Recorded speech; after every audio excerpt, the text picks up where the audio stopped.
사도행전 말씀 묵상을 저희가 계속 하고 있고요. 지난 주일에 이어서 두 번째 메시지를 여러분과 함께 나누게 되었습니다. 사도행전 앞부분에 보니까 특별히 좀 눈에 들어오는 것은 베드로 사도의 설교가 세 번 등장한다라는 내용입니다. 2장에서는 우리가 지난주에 보았던 본문 이후에 베드로가 이 오순절 성령 강림 사건 이후에 예루살렘에 모였던 많은 사람들에게 설교했던 그 장면이 나오고요. 이 오순절 사건의 의미를 설명해 주었을 때 많은 사람들이 마음의 찔림을 받고 3천 명이나 세례를 받았다라는 내용이 나왔습니다. 3장으로 넘어갔을 때 이제 성전 미문 앞에 있었던 걷지 못하는 이 불구자를 예수 그리스도의 이름으로 일으켜 세우는 사건이 있었고요. 그 이후에 솔로몬의 행각에서 베드로의 두 번째 설교가 등장을 합니다. 자, 거기서 끝나는 것이 아니라 이제 4장으로 넘어가면 또 한 번의 설교가 있는데 8절에 이후에 나오죠. 짧은 설교이긴 합니다. 근데 특별히 유대인들의 관원들, 지도자들 앞에서 베드로가 성령에 충만하여서 설교를 했는데 이 설교가 예사롭지가 않습니다. 굉장히 짧은데 우리가 너무나 잘 아는 말씀이죠. 다른 이로서는 구원을 받을 수 없나니 천하 사람 중에 구원을 받을 만한 다른 이름을 우리에게 주신 일이 없음이라. 이렇게 굉장히 담대하게 선포하는 내용이 이제 거기에 등장을 하게 되죠. 재밌게도 이러한 설교가 이렇게 세 번 되는 그 지점에서 교회가 어떻게 공동체로서 하나가 되느냐 하는 모습을 보여주고 있어요. 적어도 두 번에 걸쳐서 굉장히 독특한 사실을 우리들에게 알려주고 있는데요. 첫 번째는 2장 42절 이후에 나옵니다. 2장 42절에 보면 이런 말씀이 있어요. 그들이 사도의 가르침을 받아 서로 교제하고 떡을 떼며 오로지 기도하기를 힘쓰니라. 3천 명이 세례받은 이후에 숫자가 훨씬 많아진 이 공동체가 모였을 때 저들은 두 개를 했다 그래요. 하나는 사도들에 의한 가르침을 받았고요. 두 번째는 뭐냐면은 교제를 했답니다. 교제. 너무나 잘 아는 코이노니아인데 이 교제의 내용을 두 가지로 설명하고 있습니다. 하나는 떡을 떼면서 식탁 공동체를 형성했고요. 그러니까 한 가정이 된 거죠. 그리고 두 번째는 서로 기도하기에 힘썼다. 저희가 이 교제라고 하는 것에 대해서 좀 생각을 해보면 특별히 이제 사랑방이라든지 여러 작은 교제 모임들을 통해서 우리가 뭘 해야 되냐? 물론 말씀을 듣고 들은 대로 나누고 말씀 안에 격려받는 것도 굉장히 중요한데 사실은 이제 사랑의 교제권을 이룸으로써 그 안에서 서로 하나가 되는 거니까 이제 그 모임 속에서는 함께 밥 먹고 밥을 누구랑 먹습니까? 가족들하고 먹잖아요. 함께 밥을 먹고 서로의 사정을 살피고 속마음까지 알아줄 수 있으면 더 좋고요. 이게 정말 그게 좋은데 쉽진 않죠. 그래서 마음을 열고 함께 기도를 나누는 것이 너무나 귀한 일이다. 이게 교회가 해야 될 일이다. 여러분께 다시 한번 확인할 수 있을 것 같습니다. 여기에.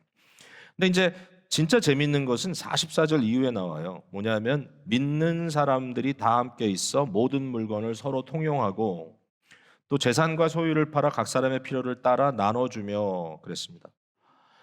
이 사람들이 계속해서 함께한 것은 뭐냐면 항상 떡을 떼며 기쁨과 순전한 마음으로 음식을 먹는 얘기가 많이 나와요. 계속 먹는 얘기가 나와요. 그리고 어느 누구도 배고프지 않았고 어느 누구도 목마르지 않았고 어느 누구도 그들 가운데서 헐벗지 않는 모두가 다 공유하는 그 공유하는 가운데 얻어지는 이 공동체적 기쁨을 폭발적으로 경험하는 그런 일이 있었던 것이죠. 4장 끝부분에도 비슷하게 나옵니다. 4장 32절에 비슷한 얘기죠. 믿는 무리가 한 마음과 한 뜻이 되어 모든 물건을 서로 통용하고 자기 재물을 조금이라도 자기 것이라 하는 이가 하나도 없더라 그랬어요. 그러니까 결국 어느 누구도 욕심 부리지 않고 함께 먹고 마시는, 어느 누구도 덜 먹고 더 먹고 하는 것이 아니라 모두가 다 동일하게 이 사랑의 공동체 속에 합류된 이런 모습을 보게 되는데 어떤 분들은 이제 이런 내용을 보면서 이제 교회의 모습, 교회의 온전한 모습은 뭐 사회주의라든지 뭐 심지어는 공산주의라든지 이런 식으로 이제 이해하고 설명하려는 분들도 가끔 있습니다. 뭐 말이 안 되는 것 같지는 않죠. 근데 이제 우리가 한 가지 주의해야 될 것은 뭐냐면 현재 우리에게 익숙한 개념을 가지고 옛날 있었던 사건을 읽어내는 것은 좀 위험합니다. 그러니까 그 당시에는 그런 것들에 대한 어떤 이슈가 아니니까요. 그러면 이 본문을 어떻게 이해하면 좋을까? 그러니까 저는 이게 구약적인 배경이 있다고 생각해요. 다시 말해서 지금 우리가 이게 지금 오순절 절기 아닙니까? 그러니까 구약의 이스라엘이 세 번의 절기를 함께 모여서 지내도록 되어 있는데요. 6월절과 77절 오순절 그리고 초막절 이렇게 함께 지내게 되어 있습니다. 그래서 이때는 각 가정의 대표자들 되는 사람들이 저들의 소득의 11조를 가져오는데요. 그 11조를 가져왔을 때 물건으로 가져올 수도 있고 이것을 돈으로 바꿔서 예루살렘에 와서 그것을 다시 팔 수도 있습니다. 그런데 중요한 건 뭐냐면은 여러분 뭐를 하느냐 이 사람들이 모이면 뭐 성전 헌금함에 넣는다든지 그런 이슈가 아니고요. 이분들이 자기가 가져온 것 또는 돈으로 가져왔다면 그 돈을 가지고 자기 눈에 원하는 것을 다 사라 그랬습니다. 그러니까 먹고 마실 수 있는 잔치할 수 있는 물건을 잔뜩 사가지고 모든 사람들이 먹고 마실 수 있도록 결국은 이스라엘 공동체가 1년에 3번씩 사실은 다 같이 모일 수는 없으니까 적어도 대표자들이 함께 모여서 뭘 하는 것이죠? 공동체적 셀레브레이션을 하는 공동체가 하나님 앞에 자기네들은 하나다 이렇게 선포하고 선언하는 일이 벌어진 것이죠. 그게 매년 잘 됐겠어요? 뭐 잘 안 됐겠죠. 그래서 구약의 이스라엘의 문제는 뭐냐면 하나님께서 뜻하신 바가 너무 의미 깊은데 이러한 의미들이 실현되지 않고 사실은 형식화된다든지 또는 형식화되면서 그냥 그 의미 자체가 퇴색되어 버리는 경우들이 많았던 것이죠. 자, 예루살렘 교회의 시작은 아예 없었던 교회가 처음 출발하는 건 아니고요. 구약 교회라는 것이 있었습니다. 구약 이스라엘이. 그러나 성령의 강림과 함께 이 신약 교회라고 하는 이제 종말의 교회가 탄생하게 되는 거죠. 근데 이 종말의 교회가 이룬 것이 뭐냐하면 뭐 아무 뭐 느닷없이 맥락 없이 된 것이 아니라 구약의 이스라엘이 못 이룬 것을 그냥 꿈으로만 하나의 소망으로만 갖고 있었던 것을 교회가 이룬 거예요. 그러니까 이 장면을 보면서 우리는 이제 무슨 결론을 내려야 되냐면은 이제 예수 그리스도가 오셔서 이제 마지막 정말 하나님께서 기름 부은 구원자 메시아로 오셔서 모든 것을 완성하실 때 나타난 건 뭐냐면 새 이스라엘이 온 겁니다. 새 이스라엘. 진정한 이스라엘이. 그래서 이 교회의 모습을 이렇게 완벽하게 그려주고 있다는 것에 대해서 우리가 굉장히 함께 기뻐해야 될 것 같아요. 아, 우린 이런 의미를 갖고 있구나. 물론 그 이후에 나타나는 교회의 모습을 보면 아무도 재산이 없고 각자 다 내어놓고 그냥 함께 사는 그런 공동체 삶을 사는 건 아니었어요. 꼭 그런 건 아니에요. 그러나 적어도 이것이 구약 교회를 성취하는 그러므로 새로운 이스라엘이 이제 드디어 형성되고 하나님의 백성들이 이제 그 부르심의 그 영광의 과정을 지금 들어가게 됐다고 하는 신약 교회의 의미를 굉장히 부각해 주는 내용이라고 생각을 해요. 자, 이렇게 긍정적인 상황이 지금 벌어지고 있는데 계속해서 이런 긍정적인 일만 있으면 얼마나 좋겠습니까마는 그러나 그렇다면 현세 살아가는 종말적 갈등이 없었겠죠. 지금 우리는 갈등 속에 살고 있잖아요. 그래서 오늘 읽은 본문까지 합쳐서 두 개의 심각한 문제가 교회 앞에 나타납니다. 첫 번째 문제는 뭐냐면요. 종교적 위선자가 출현하는 겁니다. 그러니까 모든 사람들이 진실한 교인이라면 이런 일이 없겠지만 이제 교회가 커지고 교회에 다니는 것이 어떤 의미에서는 굉장히 아주 유행을 따라가는 것처럼 되고 심지어는 교회의 리더로 세움받는 것이 뭔가 되게 사람들에게 존중받고 어떤 주목받는 그러한 일처럼 느껴졌기 때문에 사실은 그들의 신앙이 거기 미치지도 못했는데 사실 그들의 마음속에는 거짓이 가득 차 있는데 어떻게 해서든지 사람들의 눈을 속여서든지 자기가 뭔가 굉장한 일을 한 것처럼 말을 해야만 하는 그런 부담을 갖는 사람들이 있었다는 것이죠. 이 사도들은 이 아나니아와 삽비라의 이러한 위선을 성령을 속인 것이다라고 굉장히 심각한 문제로 다루고 있어요.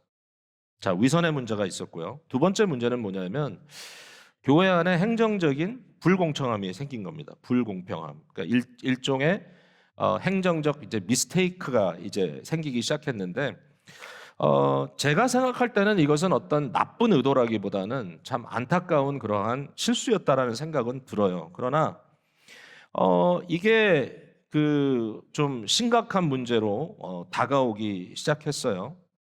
자, 이러한 일이 왜 벌어졌느냐? 왜 벌어졌느냐? 몇 가지로 우리가 이제 생각해 볼 수 있는데 첫 번째는 교인 수가 너무 많아졌어요.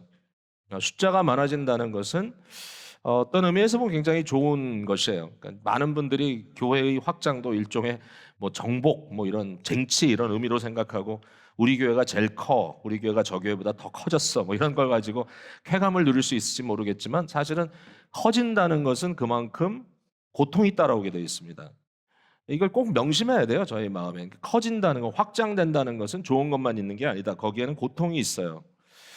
여러분 자녀들을 하나 둘 키울 때하고 셋, 넷 될 때하고 다르죠. 뭐 그래도 셋까지는 한 차 탈 수 있는데 넷이 되면 그다음부터 차를 바꿔야 됩니다.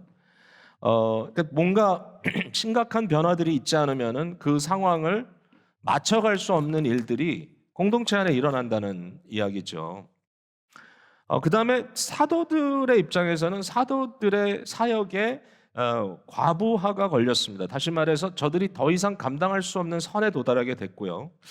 사실 사도들이 굉장히 잘한 건 뭐냐면은 자기들이 못하겠다라고 이렇게 인정한 거예요. 어쨌든 이런 일이 생겼고 이제 그것과 또 아울러서 이제 심각한 문제가 뭐냐면 교인들 사이에 신앙적인 기준이 아닌 신앙과는 상관없는 다른 기준들로 인하여 그룹들이 지어지기 시작했다는 얘기입니다.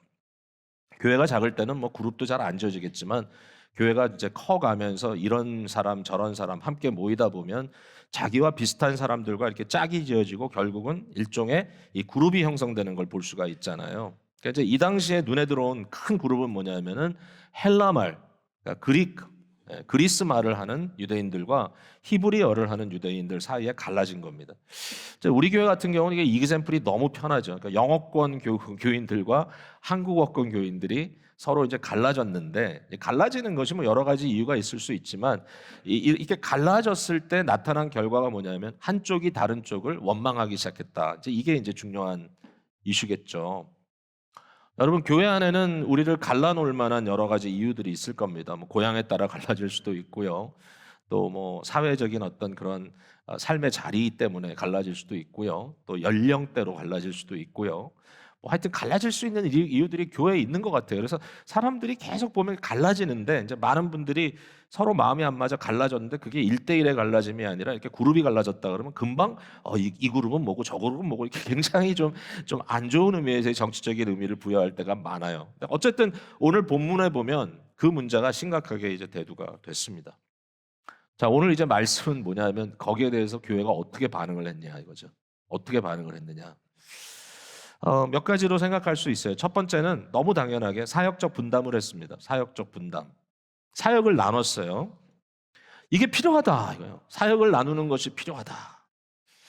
자, 이게 그냥 또 갑작스럽게 그냥 생각해낸 것이 아니고요. 모든 지혜는 성경에서 옵니다. 그러니까 이 사도들이 기도하는 가운데 구약의 이미지가 떠올랐던 것 같아요. 성령의 감동으로.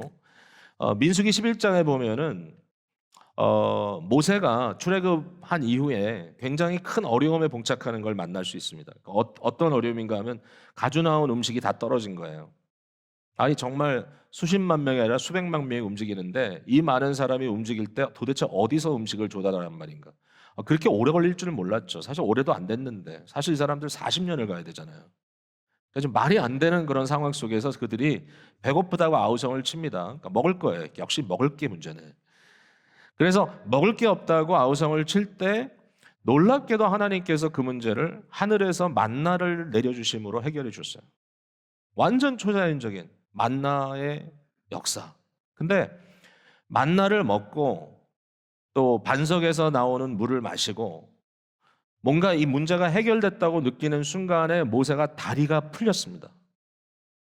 다리 힘이 쫙 빠지면서 어떤 생각이 드냐면 내가 이 사람들을 어떻게 끌고 가나안까지 가느냐.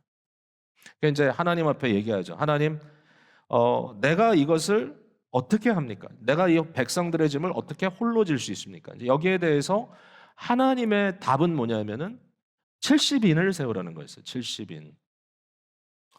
결국 모세는 홀로 성령의 이 기름을 부어서 그 기름 부음으로 말미암아 한 사람이 할 수 없는 여러 가지 일을 동시에 하고 있었습니다. 모세는 왕 같은 제사장 같은 선지자였습니다. 제 백성들을 재판도 해야 되고요. 그 다음에 하나님과 백성 사이에 서서 모든 문제를 조율해야 되고요. 그리고 율법을 받아 그들에게 전달하는 일까지 해야 하는, 또 계속해서 가르쳐야 하는, 정말 한 사람이 이 모든 일을 감당한다? 그 엄청나게 많은 숫자를. 오늘은 마이크라도 있고, 여러분, 제가 막 힘을 주지 않아도 소리가 멀리 들을 수 있지만 그 당시에 도대체 이걸 어떻게 했을까? 상상이 안 되죠. 그러니까 완전 멘붕이죠. 백성들이 원망을 하기 시작했을 때 도저히 이것을 감당할 방법이 없습니다. 어떻게 이것을 내가 혼자 감당할 수 있겠느냐? 여기에 대해서 하나님의 방법은 모세 위에 주신 성령님을 70인에게 나누는 거였습니다. 다시 말해서 모세가 받았던 은사들이 70인들에게 듀플리케이트 되는, 그래서 결국은 혼자가 아니라 70명의 모세가 함께 사역하는 것 같은 그러한 역사가 이루어졌다라는 얘기입니다. 자, 예루살렘 교회에서는 7명을 세웠습니다. 그러니까 질문을 할 수 있어요. 왜 하필이면 7명이냐? 저는 혹시 70과 7명 사이에 무슨 숫자적인 의미가 통하는 게 있는지, 사도들이 거기서 힌트를 얻지 않았나, 이건 순전히 제 생각이라고 할 수도 있는데요. 어쨌든 7명을 세워서 사역을 분담하게 합니다. 그 7명들이 왜 세워졌죠? 헬라파 유대인들이 먹을 것 때문에 원망했기 때문이에요. 그러니까 매일매일 구제를 함으로써 모든 사람들이 먹을 것과 마실 것과 입을 것이 없지 않도록, 빠지지 않도록. 그 중에는 누가 있었죠? 고아와 과부와 나그네들. 아무런 삶의 근거가 없는 사람들을 위해서 성도들이 자기의 재산을 자기 것으로 여기지 아니하고 팔아서 그 모든 것들을 교회의 재정으로 들여놨는데, 이 들어온 재정을 가지고 다 먹여 살려야 되는데 그것이 어려웠다라는 얘기죠. 그래서 7명을 세워서 공적인 사역을 특정화하는 그러한 일이 벌어집니다. 사도들은 뭐라고 얘기하냐면요, 4절에 보니까 우리는 오로지 기도하는 일과 말씀 사역에 힘쓰리라 그랬습니다. 여러분, 우리가 여기 이제 7명을 선택할 때 이 사람들을 7집사라고 부르죠. 많이 들으셨죠? 7집사. 왜 집사일까요? 집사인 이유는 뭐냐면은 디아코네오라고 하는 단어가 등장하기 때문에 그래요. 디아코네오라는 말에서, 즉 섬긴다라는 의미를 갖는 말에서 영어로 디켄, 디아코네오, 디켄, 그리고 그것을 집사라고 우리가 번역을 했거든요. 그래서 이 집사라는 말이 당연한데, 한 가지 진짜 재미있는 건 뭐냐면은 여기에 4절에 보면 사도들이 하는 말이 우리는 오로지 기도하는 일과 말씀, 요 사역이란 단어 있죠? 사역이란 단어가 디아코네오입니다. 이것도 섬기는 일입니다. 그러니까 마치 사도가 이렇게 얘기하는 것 같아요. 우리는 영적 업무를 담당하는 집사로 섬기고, 반면에 7명은 뭐를 하느냐? 여기 보니까 2절에 보면 우리가 하나님의 말씀을 제쳐놓고 접대를 일삼는 것, 마치 접대를 일삼는 게 나쁜 것처럼 보이지만 전혀 아닙니다. 접대한다라는 단어가 디아코네오입니다. 똑같은 말입니다. 섬긴다, 성도들의 필요를 챙겨준다. 그러니까 이 사람들에게는 바로 이 일을 그들에게 맡기자. 다시 말해서 성도들의 육체적 필요 또는 사회적 필요, 그러니까 이 영적인 업무와 생활의 업무를 조금 구분해서, 교회 안에 구제는 반드시 있어야 되는데 이 구제가 좀 더 효율적으로 될 수 있도록 이 일을 분업하자라는 얘기가 나온 거죠. 그래서 12사도는 이걸 하고, 7 소위 일꾼들은 이걸 하고, 사도들은 말씀의 집사, 영적 사역의 집사, 이분들은 성도들의 필요를 채워주는, 삶을 윤택하게 해주는 그러한 집사로 세움을 받았다, 이렇게 말할 수 있겠습니다. 우리가 이 말을 오해하지 말았으면 좋겠어요. 그러니까 이 말을 기술적으로 나눴다고 해서 여기서 나오는 사도들은 성도들의 이런 육신의 일에 대해서는 전혀 고민 안 했다. 그건 아닐 거예요. 뭔가 계속해서 거기에 대해서 같이 고민하고 기도했을 겁니다. 만약에 뭐 재정이 부족했다면 같이 기도하기도 하고, 또 어떤 분이 몸에 병이 들었다면 같이 기도하고 했을 겁니다. 여기 소위 우리가 이야기하는 집사라고 말하는 그분들도 그 일만 한 건 아닙니다. 이분들이 돈만 카운트한 게 아니고요. 우리가 공적인 일은 그렇게 맡겼지만 이들 중에 스데반 같은 사람은 여기 보니까 은혜와 권능이 충만하여 큰 기사와 표적을 민간에게 행했다. 8절에 그 얘기가 나오죠. 뿐만 아니라 지혜와 성령으로 말해서 기독교, 이 그리스도의 도를 배격하는 그 누구도 스데반과 맞설 수 없을 정도로 이 사람은 능력과 지혜가 충만한 사람이었다. 이건 뭐 거의 부흥사죠, 부흥사. 전도자, 변증가. 그러니까 집사라고 하는 어떤 우리가 일반적으로 말하는 사역 자체가 넌 그것만 해, 이건 아니었던 거죠. 그걸 하지만 그러나 그분들에게 주어진 다른 은사들이 활용될 수 있는 룸은 충분히 있었던 거죠. 여러분이 아는 대로 빌립도 이후에 사마리아의 전도자로 나서게 되는 것을 볼 수 있어요. 자, 제가 이런 얘기를 쭉 드리는 것은 혹시라도 이제 교회 오늘날의 사역과 연결돼서 여러분들이 어떤 생각하실까 궁금해서 그래요. 집사는 돈만 세는 게 아니라 돈도 세야 되고 교회에 재정이 들어오는 것과 그 재정을 디스트리뷰트하는 것, 그것을 어떻게 쓸 건지, 재직으로서의 역할을 다 감당하지만 그 가운데 사역이 되게 많습니다, 그죠? 뿐만 아니라 뭐 소그룹을 인도할 수도 있고 또 선교적인 측면의 사역을 할 수도 있고 이런 것들이 얼마든지 하나님께서 은혜 주시는 대로 감당할 수 있도록 했다. 어쨌든 여기 이제 중요한 것은 굉장히 이제 획기적인 것은 교회가 조직되기 시작하고 교회가 분할 이렇게 역할의 분할이 시작되고 뭔가 교회가 심플하기보다는 이제는 좀 다양한 모습들로 변화되기 시작했다라는 얘기입니다. 처음부터 그랬습니다. 그러니까 오늘 우리의 모습이 전혀 이상할 게 없다라는 얘기겠죠. 자, 두 번째. 그러면 이게 어떻게 가능했느냐라는 거죠. 그러니까 원인 규명으로 들어가서 도대체 어떻게 이게 가능했느냐 하면은 지난주에 들었던 메시지하고 연결이 됩니다만은 저는 이렇게 설명하고 싶어요. 성령의 보편적인 사역을 인정했다라는 거예요. 그 교회가. 성령의 보편적인 사역을 인정했다. 너무 고맙게도 사도들이 깨어 있었기 때문에 사도들이 우리만 성령을 받았다라고 하지 않았다는 거예요. 여러분, 모세가 이 70명에게 이 분할하는 그런 상황 속에 있을 때 어떤 일이 벌어졌냐면은 몇몇 사람들은 회막 앞에 나오질 않았어요. 자기가 집에 있는 거예요. 그러니까 그 사람들은 당연히 디스퀄리파이 아니겠어요? 그 사람들은 부름을 받았지만 있어야 할 장소에 없었던 거예요. 그런데 하나님께서 70인에게 성령을 주실 때, 부어주실 때 거기 찾아 나오지 않고 집에 있는 사람들도 성령의 임재를 경험했어요. 기가 막힌 일이죠. 보편적으로 막 역사하는 거예요. 그때에 모세의 그 수발을 듣던 뭐 여호수아 같은 그런 사람들이 찾아와서 하는 말이 저들 못하게 막으라. 그랬더니 모세가 하는 말이 되게 중요합니다. 너희가 나로 인하여 시기하느냐? 모세가 뭐라 그랬죠? 나는 모든 이스라엘이 선지자가 되기를 원한다 그랬어요. 이게 모세의 위대함이에요. 그러니까 모세의 마음속에는 모든 백성들이 다 성령 안에서 하나님의 뜻을 깨닫고 바로 살아가는 그러한 시대가 왔으면 좋겠다. 그걸 꿈꿨던 것이죠. 그게 그리스도 예수의 그 사역이었고 그리스도가 그 일을 이루셨을 때 사도들이 사람들 앞에 서가지고 야 너희는 성령도 못 받은 너희들이 뭘 하겠냐 이게 아니라 너희들 우리만 성령에 충만한 것이 아니라 너희들도 성령에 충만했으니까 너희들 중에 3절에 보니까 성령과 지혜가 충만하여 칭찬받는 사람 7을 택하라. 7분이었겠어요? 7보다 많았죠 당연히. 그러나 7명을 택하라. 굉장히 전략적으로 택했다는 걸 우리가 곧 알게 되는데 이 사람들을 택하라. 예? 정말 성령과 지혜가 충만한 사람. 5절에 보면 스데반을 설명할 때 믿음과 성령이 충만한 사람. 여기에 공통된 것은 성령의 충만하심입니다. 성령이 함께 하신 겁니다. 하나님께서 70인을 세워 그들의 머리 위에 성령의 은혜가 임하도록 한 것처럼 이것을 인정하고 뭐를 했죠? 6절에 보니까 사도들 앞에 세우니 사도들이 기도하고 그들에게 안수했다라는 거예요.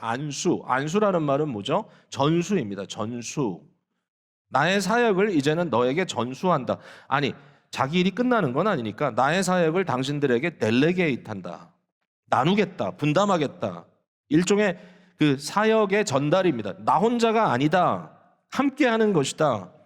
여러분, 목사가 다른 목사들을 세울 때 어떻게 하죠? 안수식을 합니다. 목사가 목사를 안수하고요. 저희 교회에서도 교회에서 장로님들을 세울 때 목사님들이 같이 이제 인도를 하지만 그러나 장로님들이 안수를 합니다. 장로님들이 안수를 하시고 결국은 그 업무가 연속되고 나는 혹시라도 스텝 백 한다 할지라도 이 사역은 계속 진행돼야 되고 그 일을 너희가 이제 맡아서 하는 거다라고 전수하는 그러한 작업이 시작되는 거죠. 거기서. 자, 집사님들을 세울 때는 저희는 집사님들의 또 대표자도 불러서 함께 안수하게 합니다. 왜냐하면 의미 자체가 그렇습니다. 집사의 사역이 전수되도록. 여러분, 이 모든 것들은 뭐냐면은 상대를 인정하는 거예요.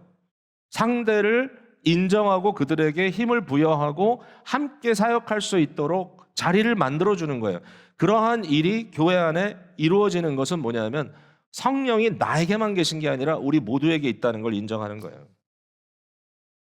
여러분 모두 예수 그리스도를 주로 시인하고 그 복음의 능력 가운데 성령이 여러분 심령 속에 새로운 효과적 소명을 주시고 여러분이 회개하고 믿음으로 그리스도의 사람으로 만들어져 가고 있다면 여러분 성령께서 여러분과 함께 하시는 줄을 믿으시기 바랍니다. 제가 오늘은 좀 조심스럽게 말을 하면서 아멘을 유도했는데 역시 성공을 조금 했네요. 보통 때 너무 썰렁해서 여러분 성령의 사람 되신 줄로 믿으시기 바랍니다. 정말 이거 그냥 아멘 말로만 하지 말고 믿었다면 뭐냐면 나도 해야 되겠구나.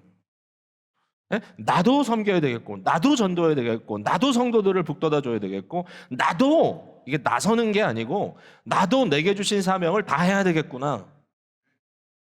여러분 오늘 이 시대는요 이런 거 진짜 싫어하는 시대입니다. 요새 이제 그런 걱정도 하죠. 과거에는 교회에서 직분자들을 세울 때 너무 하고자 하는 사람이 많아서 괜히 이것 때문에 상처받는 사람 안 생길까 걱정했는데 요새는 하고 싶은 사람이 너무 없어서 소위 MZ 세대들이 항상 질문합니다. 무슨 일이 있으면 왜?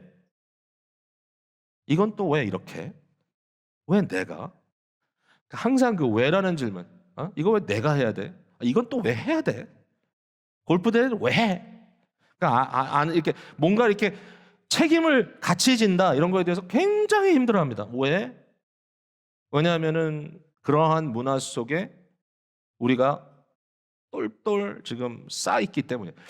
근데 생각을 해보니까 저희 선배들, 저희 어른들 세대는 저를 보고 그랬을 것 같아요. 왜냐하면 제가 그렇게 왜라는 질문을 많이 했어요. 어른들한테. 뭐 하자 그러면 왜요? 그 좀 합리적으로 설명을 해보시죠. 그런 생각을 항상 했어요. 저도. 그러니까 오늘날 제가 뭘 좀 해주세요 그러면 왜? 그러면 제가 그냥 제가 뿌린 걸 지금 걷는 거죠.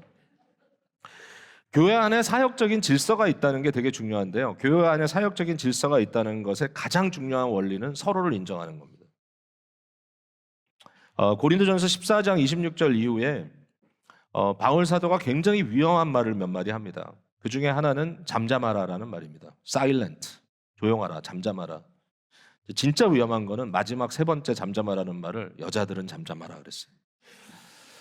어떻게 감당하려고? 바울은 집에 아내가 없었기 때문에 담대했던 것 같아요. 집에 가면 다 야단 맞을 일을. 근데 그 잠자라는 말을 우리가 오해하면 마치 이게 무슨 뭐 누구를 배제하고 하는 것 같은데 전혀 아니에요, 여러분. 이거는 누구를 세우고 누구를 배제하는 게 아니고요. 피차 서로를 섬김 안에서 배려해주고 자리를 만들어야 주어야 하는 그러한 이유 때문에 그래요. 그렇게 하기 위해서는 나에게 잠잠한 시간이 필요한 거예요. 자, 누구 보러 잠잠하라 그랬어요? 방언으로 말하기를 좋아하는 사람. 자, 여러분 이 자리에 우리는 지금 우리말 한국어로 지금 말을 하고 있는데 뭐 영어까지는 이제 어느 정도 소통이 많이 되니까 대부분 하시니까 만약에 우리가 전혀 이해할 수 없는 소말리아 말로 누가 오셔가지고 지금 막 성령께서 내게 역사하신다 해서 막 소말리아어로 말을 하는데 아무도 이해 못해. 그러면 이제 어떻게 해야 되냐? 바울의 생각은 뭐냐면은 아무리 성령의 역사가 있다 할지라도 be quiet. 왜? 이해할 수 있는 말로 말할 수 있도록 다른 사람들에게 룸을 줘야 된다. 두 번째, 예언을 하는데요. 그러니까 그 당시에는 이 성경이 완성되기 이전이기 때문에 이런 소위 ecstatic prophecy, 하나님의 어떤 순간에 성령의 감동을 받아서 하나님의 말씀을 말하는 그런 사람들이 있었단 말이죠. 지혜의 은사를 받기도 하고 그래서 이거는 이런 거야라고 하나님의 주시는 예언의 말씀을 하는데 내가 막 하고 있어요. 지금 예배 중에 다 예배 중에 얘기입니다. 예배 중에 하고 있는데 만약에 갑자기 옆에 다른 사람이 똑같이 성령의 은혜로 지금 하나님께서 말씀하게 하시는 거라는 걸 부인할 수 없는 그러한 상황 속에서 또 말을 하기 시작해요. 자, 그러면 어떻게 해야 됩니까? 자, 일반적인 룰은 이런 것 같아요. 내가 지금 말을 하고 있잖아요. 그러면 이렇게 할 수 있죠. 내 말이 끝날 때까지 잠잠하세요. 근데 바울의 룰은 그게 아니었습니다. 하나님께서 말씀하신다면 말하고 있던 사람은 잠잠하라. 그 사람에게 기회를 줘라. 그럼 이제 어떤 문제가 또 생기냐면 두 사람이 얘기를 했는데 서로 말이 달라. 그럴 수 있겠어요? 없겠어요? 네. 있을 수 있죠. 그때 영을 분별하는 일이 성도들 가운데 일어나야 돼요. 다 들어봐야 될 거 아니에요. 그러니까 마치 이런 거예요. 회의를 할 때 질서 있게 서로 얘기를 해야 되잖아요. 한 사람이 의견을 얘기하면 다른 사람이 얘기를 하고 서로 의견을 드려야 되는데 어느 순간에 그 질서가 깨질 때 어떡합니까? 서로 고함치면서 싸우죠. 아우성치면서.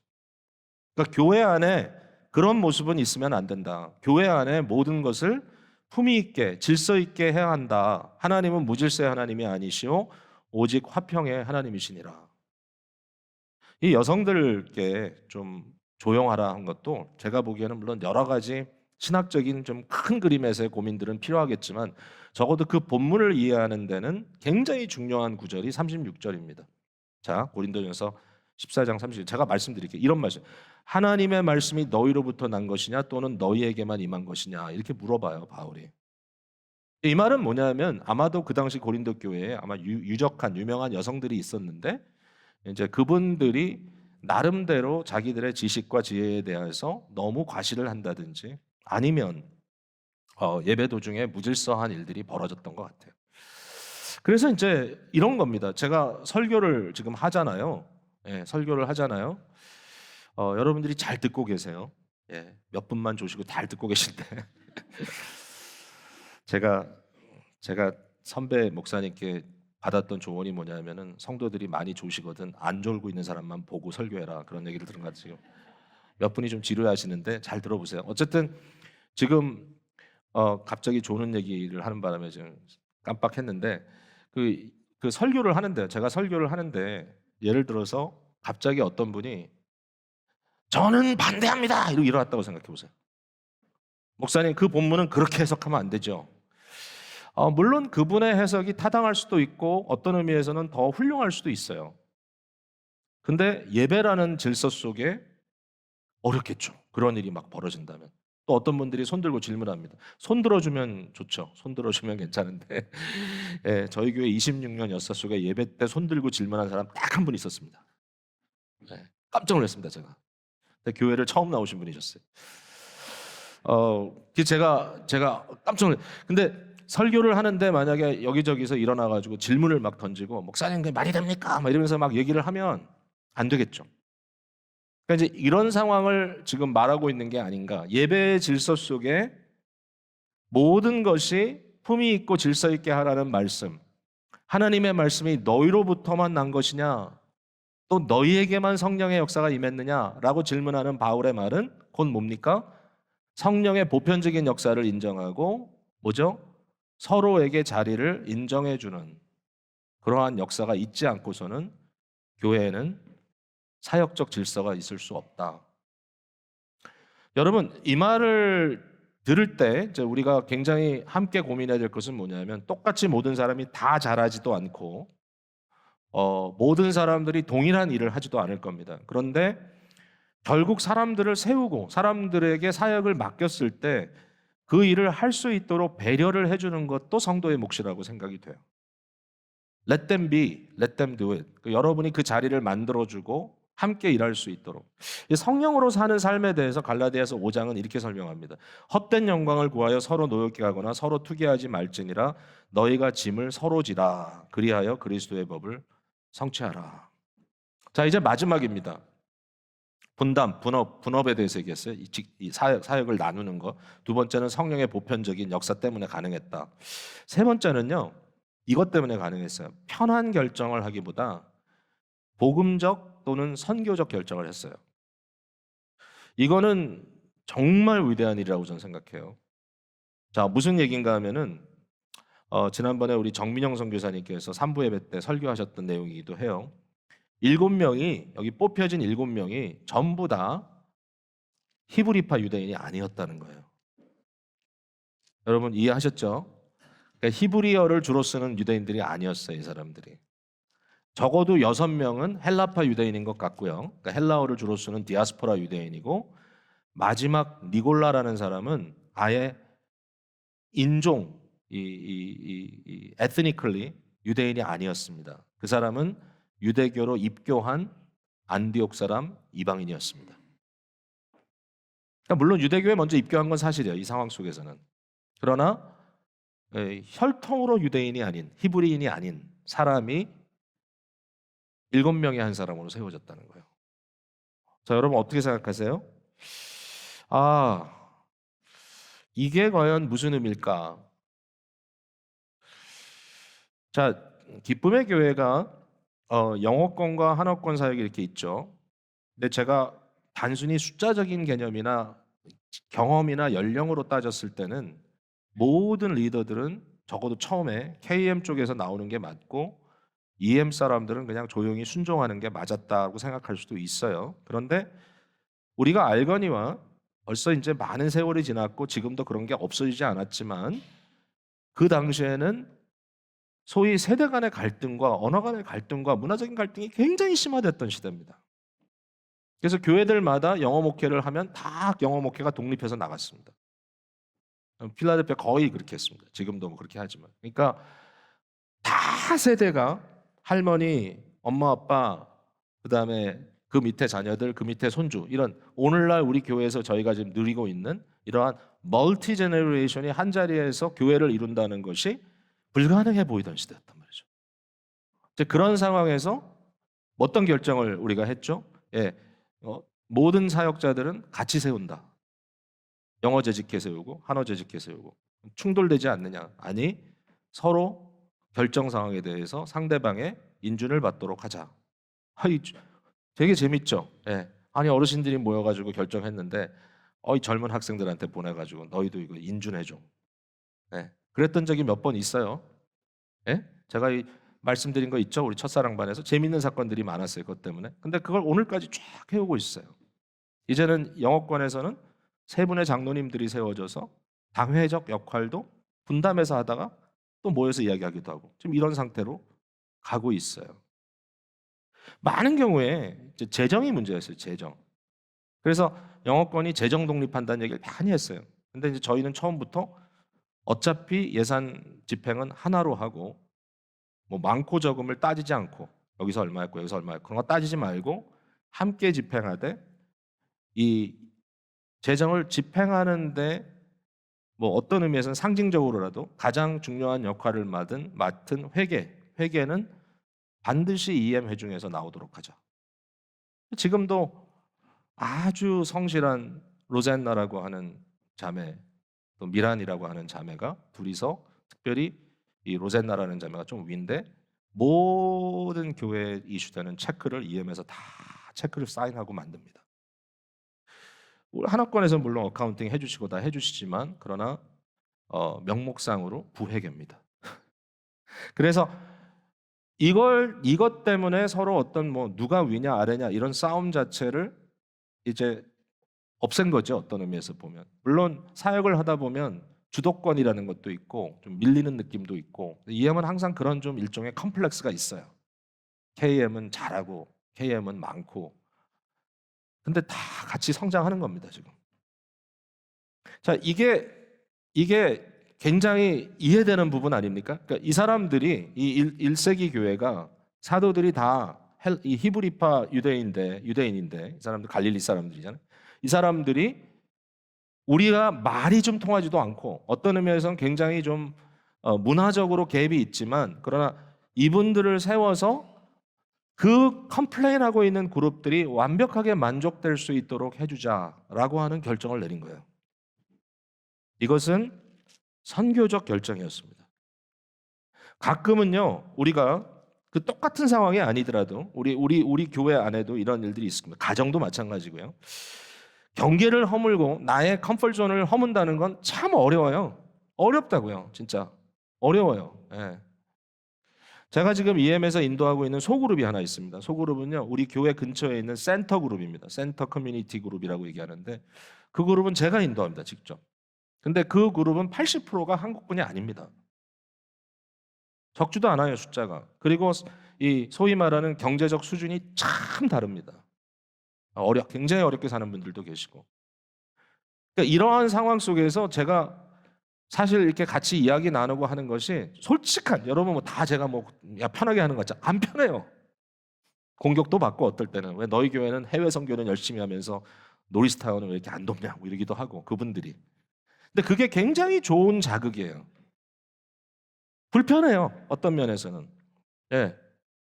예, 우리 집도 오픈하고 그분들 초대하고 뭐 같이 이렇게 이야기를 나누면서 뭔가 그 안에서 서로 교통하고 소통하는 게 어렵지만 그러나 그것이 일종의 선교적인 현실이다라고 우리가 받아들일 수 있어요. 그 결과로 나타난 것은 뭐냐면 하나님의 말씀이 왕성해졌다라는 겁니다. 7절에 하나님의 말씀이 점점 왕성하여. 근데 이 왕성했다는 말을 저는 참된 부흥의 사인으로 보는데 참된 부흥이 일어나면 말씀이 왕성해지고 인격과 관계의 변화가 일어난다. 저는 이렇게 이제 생각을 합니다. 제자의 수가 심히 많아졌다. 이 말이 여러분들에게 신난다라고 보일 수도 있지만 저는 아휴, 힘들겠다. 고통스럽겠다라는 생각이 들어요, 솔직히. 그리고 거기에 보면 심지어는 제사장의 무리가 이도에 복종했다 그랬는데요. 이 제사장은 누구냐면은 유대교 안에서 종교의 중심부에 있던 사람들이에요. 성전 중심의 이 유대교에 익숙한 사람들. 이 사람들이 성전 중심의 종교에서 인물인 그리스도 중심적 종교로 바뀌어야 돼요. 절대로 쉽지 않습니다. 절대로 쉽지 않습니다. 이들 중에는 부활을 믿지 않는 사두개파도 있었을 겁니다. 사두개가 사실은 성전을 장악하고 있었기 때문에. 너무너무 힘든 거예요. 엄청난 패러다임의 변화예요. 그런데 문제는 뭐냐면 앞서 있던 사람들이 나중에 들어오는 리더십에 익숙한 사람들이 교회에 들어오는 것을 얼마나 힘들었을까 저는 생각할 때. 절대로 쉬운 것이 아니었고 굉장한 충돌이 있었겠지만 어떤 일이 벌어졌느냐? 말씀이 왕성해지면서 마지막에 보면 이렇게 써 있죠. 제사장의 무리도 이 도에 복종하더라. 도라는 말은 믿음입니다. 믿음, faith. 이 믿음에 말씀이 우리에게 선포하는 바로 이 믿음에 복종했다. 이런 역사가 일어나게 된 것입니다. 다시 말씀드리지만 숫자가 늘어나는 것이 다 좋은 건 아닌 것 같아요. 굉장히 과제가 더 심화되고 어려울 수 있어요. 저희 교회 필라델피아 그 시내에서 그 검사로 일하는 자매가 있어요. 한옥권 예배 나오는 분이에요. 근데 이제 이분이 필라델피아 시청 들락날락하면서 시에서 일을 많이 해요. 근데 이제 제가 물어봤어요. 필라델피아는 왜 이렇게 문제가 많냐고. 그랬더니 이분이 하는 말이 목사님 그렇지 않아요. 우리 진짜 열심히 일해요. 예. 우리 진짜 열심히 일해요. 시청에 가면 사람들이 너무 열심히 일한대요. 정말 자기가 아는 대로는 정말 열심히 일한대. 근데 문제가 뭐냐면 필라델피아 시의 문제가 너무 커서 너무 거대해서 이 빈민의 문제, 범죄의 문제, 마약의 문제 너무 거대하기 때문에 조금 해가지고는 해결이 안 된다. 저는 이 신앙 공동체도 그럴 수 있다고 생각해요. 우리가 뭐 무조건 커진다 이게 중요한 게 아니고요. 중요한 것은 뭐냐? 하나님의 말씀에 복종하는 데 익숙한 사람들이 얼마나 함께 하느냐. 이게 되게 중요한 과제 같아요. 자, 이제 말씀 맺을게요. 가나베 교수님, 하비컨 교수님이 하나님 나라가 교회 안에 역사하면 어떤 모습이 일어날까요? 여기에 대해서 이렇게 말씀하셨습니다. 하나님의 의가 확연하게 드러난 사회의 모습이 교회 안에 삶을 통하여 실현되도록 하는 노력입니다. 여러분 이게 무슨 얘기입니까? 오늘날 전 세계가 전쟁으로 나뉘어 있고요. 전쟁을 하는 사람만 나뉘어진 게 아니라 지금 완전히 미국의 대학가가 다 대학교 캠퍼스가 전쟁터가 됐습니다. 반유대인 뭐 정서라 그래가지고 그거를 이제 경찰을 투입해가지고 이 데모를 진압하다 보니까 이게 아주 심화돼가지고 전쟁을 반대하잖아요. 그러니까 그 안에서 지금 뭐 너무 억울한 일들이 좀 벌어지고 있죠. 뭐가 제일 억울할까요? 팬데믹 때문에 고등학교 졸업식을 못 하본 아이들이 이제 대학 졸업할 차이인데 일로 인해서 대학 졸업식을 못 하고 있습니다. 지금 올해. 그러니까 지금 이런 상황이 벌어지고 있어요. 근데 뭐 우리가 아우성 칠 게 없어요. 예. 이 불공평이 있고 뭐 이게 왜냐? 근데 왜냐하면 이런 거예요. 이러한 하나님의 의로우심이 확연하게 사회와 세계 속에 드러나는 그 모습이 우선적으로 교회 안에 성도의 삶을 통하여 실현되도록 하는 노력이 우선이다. 교회 공동체가 미움과 싸움과 두려움과 업신여김과 오해 등을 극복하고 사랑과 화평과 기쁨을 누리는 행복한 사회가 되도록 하는 것이다. 결국 참 인격을 회복하는 구원의 구체적 모습을 경험하는 현장이 되도록 교회를 그렇게 나아가는 것이다라고 말해주고 있습니다. 사람이 변한다는 건 쉽지 않고 공동체가 변한다는 것도 쉽지 않아요. 그러나 어디선가 해야 되지 않겠어요? 여러분 매 주일마다 이쪽 끝에서 예배하는 분들을 저쪽 끝에 계신 분이 만나보신 적이 있으신가요? 아니면 뭐 멀지 않아도 항상 그 자리에 계신데 곁눈으로만 보고 한 번도 대화를 못 나눈 분도 계실 겁니다. 어쩌다가 예배 끝나고 나가는데 서로 딱 5분이 마주쳤어요. 이렇게. 그러면 쉬운 방법은 고개를 돌리고 가는 겁니다. 그냥 많이 그래요. 왜냐하면 뭐 이게 빡빡하잖아요, 이 상황이. 근데 그 순간에 미소를 탁 지면서 안녕하세요. 예배는 함께 드리시는데 멀리서만 뵙네요. 저는 누굽니다. 교회 오래 나오셨나요? 그렇게 얘기하고 그러다가 나는 항상 똑같은 사람하고 앉아서 밥을 먹긴 하지만 그래도 오늘은 당신이 내 옆에서 같이 좀 먹어주면 안 되겠어요? 손 붙잡고 가면 제가 이 얘기를 할까 말까 되게 고민했거든요. 왜냐하면 예배 끝나고 다 시험 들 거예요 오늘 전부 다. 왜냐하면 이제 어디 가서 앉아야 되냐, 누구랑 먹어야 되냐, 이거 뭐 어떻게 해야 되냐 지금 다 고민. 그러니까 이 설교가 빨리 여러분의 뇌리에서부터 사라질 때까지 우리는 불편할지 몰라요. 그런데 그냥 한 가지 얘기를 하는 거예요. C.S. 루이스가 용서 얘기하면서 그 용서장에 이렇게 얘기했죠. 용서는 진짜 불가능하다. 뭐가 불가능하냐? 용서를 성경에 그리스도께서 우리에게 요구하는 용서는 원수를 용서하라는 거예요. 원수까지도. 원수를 어떻게 용서하냐? 불가능하다. 그 얘기를 쭉 하다가 이제 뭔가 이렇게 대안을 이렇게 주고 용서에 대한 개념을 정리하고 나서 마지막에 하는 말이 뭐냐면 제가 여러분에게 권고하고 싶은 것은 쉬운 것부터 해보세요. 쉬운 것부터. 천천지 원수를 찾아가지 마시고 일단 지금 좀 힘든 사람 어떻게 보면 어머니 날이라서 가족 모임 하는데 오랫동안 대화를 나누지 않았던 형제일 수도 있고요, 솔직히. 뭔가 지금 끊어져 있는 관계들이 있다면 물론 교회 얘기를 했지만 이걸 확장할 수도 있잖아요. 거기서부터 한번 시작해 보세요. 오늘도 그냥 아주 모르는 분은 아니지만 한 번도 앉아서 같이 뭐 얘기해 본 적이 없는 분들을 한번 찾아보세요. 따뜻한 교회라고 저는 생각합니다. 그리고 굉장히 상식적인 분들이 많이 모이신 교회고. 그래서 여러분 신앙적으로 또 인격적으로 사회적으로 존중합니다. 존경하고요. 근데 혹시라도 우리 교회 오시는 교우들이 처음 오신 분들이 이분들이 어떻게 정착할 수 있을까라고 하는 고민이 저에게 앞선다면 조금 아쉬운 것 같기도 합니다. 그래서 뭔가 번아웃 되지 않도록 하는 사람만 하지 않도록, 예. 새가족 환영부만 힘들지 않도록. 새가족 환영부도 하다가 그 부서에서 나오면 아무도 안 하죠. 어,